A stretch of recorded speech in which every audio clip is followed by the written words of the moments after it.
इसलिए हम लोग कैंप में ही रहते थे, कहीं किसी के दरवाजे पर खाने के लिए नहीं जाते थे। बच्चा भाई के यहाँ भी हम आए थे तो आप ही हमारे यहाँ आए होंगे कैंप में। तो पहले तो आपका स्वागत है। आज रात में इसी गांव में रुकेंगे, तो इसीलिए हम जहाँ रात में रुकते हैं तो जिसका कर्ज होता है उसको उतारने के लिए कहते हैं कि अपना भाई बंधु मित्र दोस्त को बुला लीजिए, ग्रामीण को। उसका जो सवाल जवाब होगा वो फीस के तौर पर उसका जवाब देंगे। तो दो साथियों ने सवाल पूछा, 3 लोगों ने, उसमें 2 सवाल तो एक ही है। एक सज्जन ने पूछा कि रोजगार कैसे दीजिएगा, और तीसरे साथी ने पूछा कि पलायन कैसे रोकिएगा। तो दोनों जुड़ा हुआ है, रोजगार होगा तो पलायन अपने आप रुक जाएगा। एक यंग साथी ने पूछा कि 5 को जब कारण बताइए कि आपको वोट काहे देंगे। तो पहले काहे वोट देंगे उसी पर बता देते हैं। भाई हमको वोट बिल्कुल मत दीजिए, हमारे पास कोई कारण नहीं। देखिए बिहार के लोगों का दुर्दशा। आप कह रहे हैं कि भैया आपको वोट क्यों दें, आप पर भरोसा क्यों करें। हम सामने से कहते हैं भैया हम पर भरोसा बिल्कुल मत करो। अगर मान लीजिए कि हमको आपको धोखा देना होगा तो हम इतना बुर्बक तो नहीं है कि आपको कहेंगे कि हम भैया आपका गर्दन काटेंगे। तो ये तो सवाल ही बेमानी है कि आप पर भरोसा करें कि ना करें। भैया धोखा तो नहीं ना दीजिएगा। जो धोखा देने वाला है वो कहेगा थोड़ी कि धोखा दिया जाए। जो शब्द है हिंदी में विश्वासघात, उसमें विश्वास पहले है, घात बाद में है। जिस व्यक्ति पर आप विश्वास नहीं कीजिएगा वो आपके साथ घात नहीं कर सकता है, जिस पर विश्वास कीजिएगा वही घात कर सकता है। तो जन सुराज पर आपको भरोसा विश्वास करना चाहिए कि नहीं, इसका सीधा फॉर्मूला ये है कि मान लीजिए कि आपको कोई रोग हुआ है। चीनी के रोग आजकल घरे घर भइल बा। तरवा जातनी दवाई करावे, एगो डॉक्टर से करैनी, चीनी कंट्रोल भइल, फिर बढ़ गई, फिर दूसरा डॉक्टर के यहाँ गईनी, एक माह में ना इलाज भइल छपरा गईनी, छपरा में ना इलाज भइल आदमी पटना दिल्ली भी जाता। फिर थक हार के आदमी कहता भैया चीनी के रोग ठीक ना हुई, अब संयम करके खाए पिए में संयम रखी, यही से राहुल उपाय चली। तरवा सोच रहे बचवा अब तो हमारा चीनी के रोग हो गई, अभी सुधरी ना, चलब तनी 2 मिठाई कमे खाई, 2 रोटी कम खाई, चावल ना खाई तो कम से कम उम्र बढ़ जाए। तो बिहार के भी दशा हुए बा। रउआ सब तरह के दवा, सब तरह के इलाज करके देख लेनी। आपने कांग्रेस का इलाज कर लिया, आपने लालू जी को देख लिया, आपने नीतीश मोदी को देख लिया, आपका दशा सुधरा नहीं। जैसे चीनी के रोग होला उससे आदमी जल्दी मरे ना, लेकिन वो अंदर अंदर घून के तरह आपका शरीर खराब कर देता है। तो बिहार का भी दशा वही है। जी रहे हैं हम लोग, थोड़ा बहुत सुधार हो जाता है, वो सड़क बन जाता है, वो ट्रेन आ गई, बिजली आ गई, इतने में आदमी कहता चलो भाई काम चल रहा बा। लालू के समय के मुकाबले कुछ स्थिति सुधरल बा, लेकिन आदमी कैसा घसीट घसीट के चल रहा बा। मान लीजिए चीनी के रोग में जियत नहीं, वही में कोई आके लड़का कहल के भैया एगो बंगलोर में डॉक्टर आइल बा, नया दवा आइल बा, अमेरिका से दवा लेके आइल बा, कहता कि दवाई होई तो रवा चीनी के रोग ठीक हो जाए। रवा का करब, चल रे बचवा ले चल, हो चल तन देख लिया जाओ।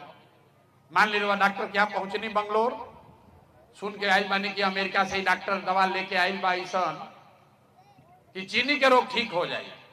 डॉक्टर साहब के यहाँ गई नहीं, डॉक्टर साहब कहियन कि पूरा गारंटी तो नहीं है, लेकिन 50% चांस बाकी दवाइया खाई तो ठीक हो भी सकेला, ठीक नहीं हो सकेला।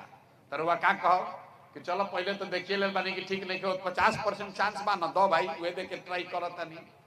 तो जन सुराज वही नई दवा है, ठीक हो भी सकता है, खराब भी हो सकता है, लेकिन आपके पास पहले से जो 4 दल है वो एक्सपायर दवा है, उसको खा लिए, देख लिए, पचा लिए, उससे कोई फायदा नहीं।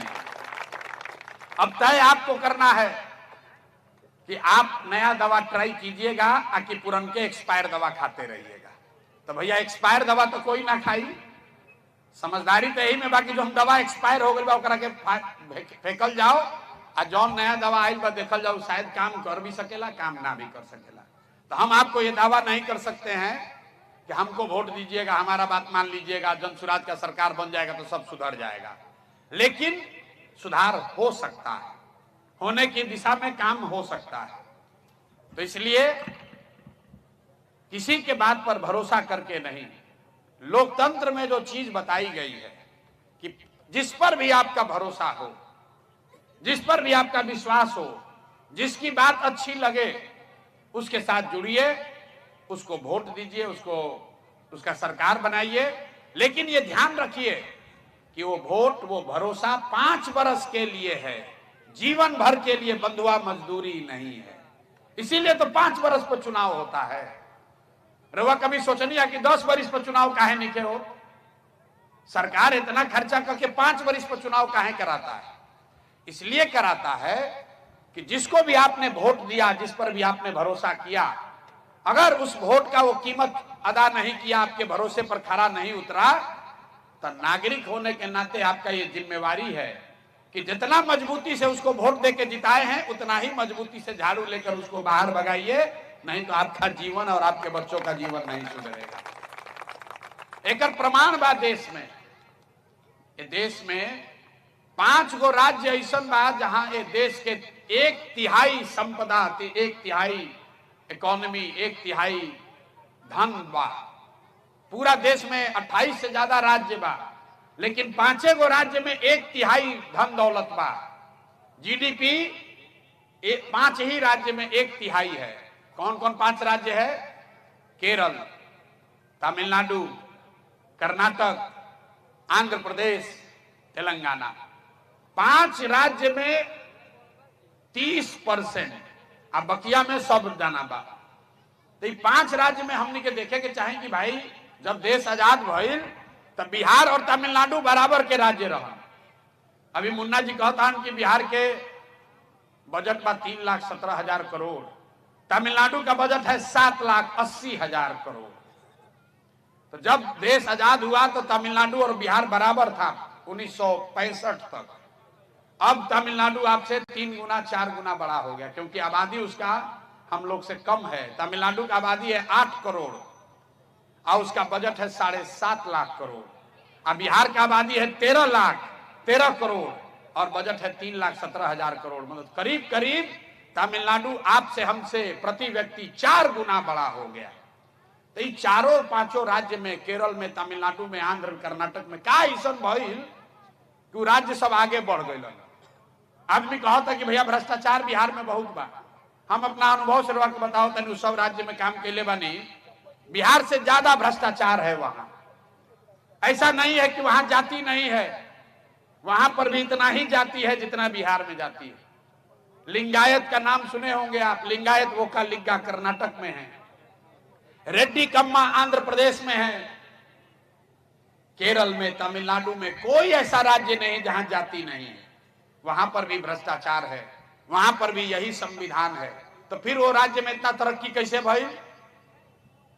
तरक्की का एक ही रास्ता है, वो 5 राज्य में एक बात कॉमन है। अलग अलग भाषा बोला जाता है वहां, अलग अलग पार्टी का सरकार बना, लेकिन एक बात 5 राज्य में कॉमन बा कि 78 साल में कोई दल, कोई नेता ऐसा नहीं हुआ जो 10 वर्ष से ज्यादा वहां मुख्यमंत्री रहा हो। जनता जो है हर 5 वर्ष पर वहां लोगों को पलटती रहती है, हटाती रहती है। अब बिहार में 35 वर्ष हो गई, लालू नीतीश से आगे हमने के देखे के तैयार नहीं की जाए। तो ये क्या बताता है? लोकतंत्र को जिंदा कीजिए। नेताओं के मन में, जनता के मन, दल के मन में डर होना चाहिए कि अगर हम काम नहीं करेंगे जनता हमको वोट नहीं देगी, हटा देगी। तमिलनाडु में, केरल में आदमी डेरा ताड़न जे सत्ता में बा कि हम कतनो काम करब 5 वर्ष में जनता हटाई। अब बिहार में आदमी कहता हम कतनो काम ना करब जनता हमारा के वोट देबे करी। लालू जी से डर के दी ही, चाहे भाजपा से डर के दी। ये हम लोग के दुर्दशा का कारण है। तो जन सुराज का ये योगदान है कि हम लोग यहाँ लोकतंत्र में आपको एक विकल्प दे रहे हैं, ताकि आपको मजबूरी में, आपको मालूम है कि ये एनडीए का नीतीश कुमार आपको लूट रहा है, आपको मालूम है कि खेत के जमाबंदी में, खेत के दाखिल खारिज में पैसा लागता, रोज रोवा गरियावता नहीं, अकाल वोट होई तो आदमी कहियन के भैया कुछो कहल, लालू के तो जंगल राज से ये ठीक बाड़ा सब चलो कनिए के दो। ये हाल जे बा हमने के मुसलमान समाज के लोग बा तो कतनो गरियाली, कतनो लालू के गरियाली, लेकिन वोट हुई तो कहे ना भाई भाजपा के तो दे ना सके, चलो ही ललटेने के दिया। तो इस राजनीतिक बंधुआ मजदूरी को खत्म करने का उपाय है कि बिहार में एक नया विकल्प बने, ताकि जनता को एक विकल्प रहे कि दोनों ठीक नहीं लगता है तो तीसरा को दिया जाए। तो जन सुराज का ये योगदान है।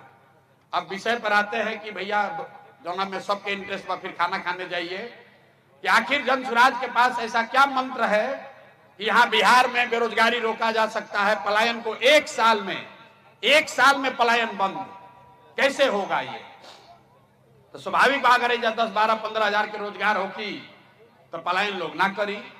कुल 50 लाख से ज्यादा लोग, 50 लाख से ज्यादा युवा जो है वो बाहर गया है मजदूरी करने।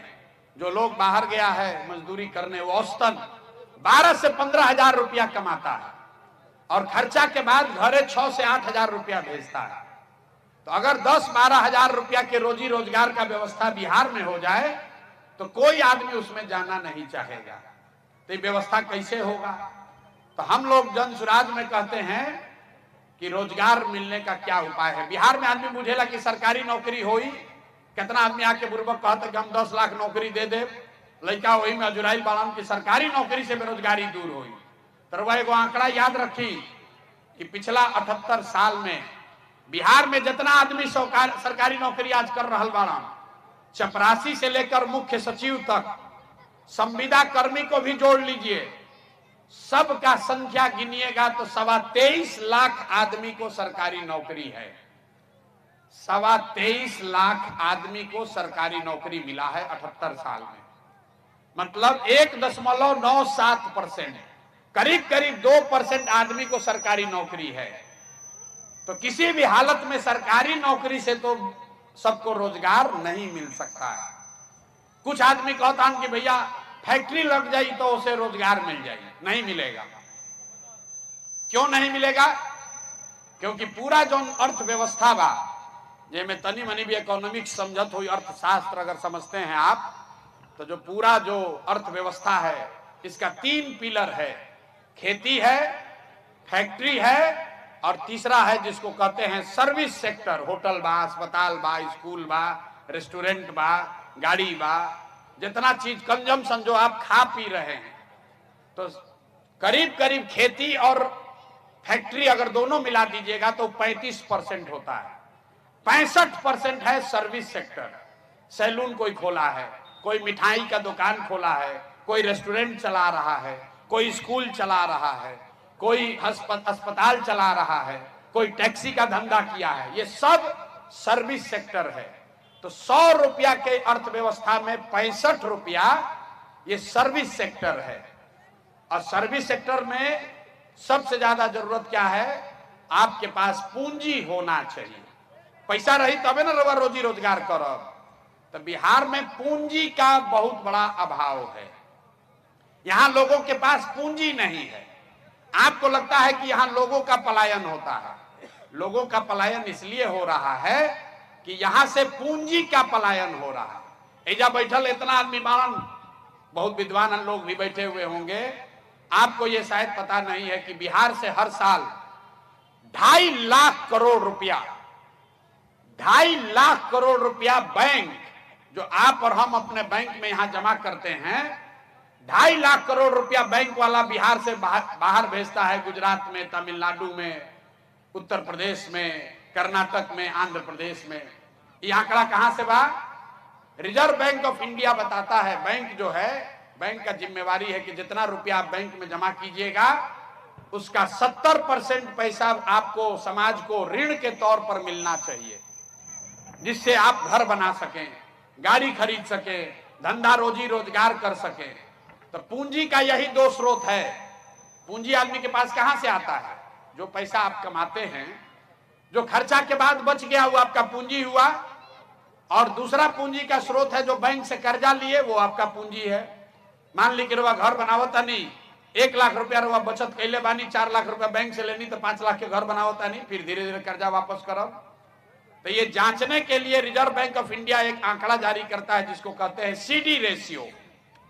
सबके ना भी बुझाई तर बुझी कि एगो आंकड़ा होला कि कितना रुपया बैंक में जमा भइल और कितना रुपया बैंक वाला लोन के तौर पर समाज को दिया।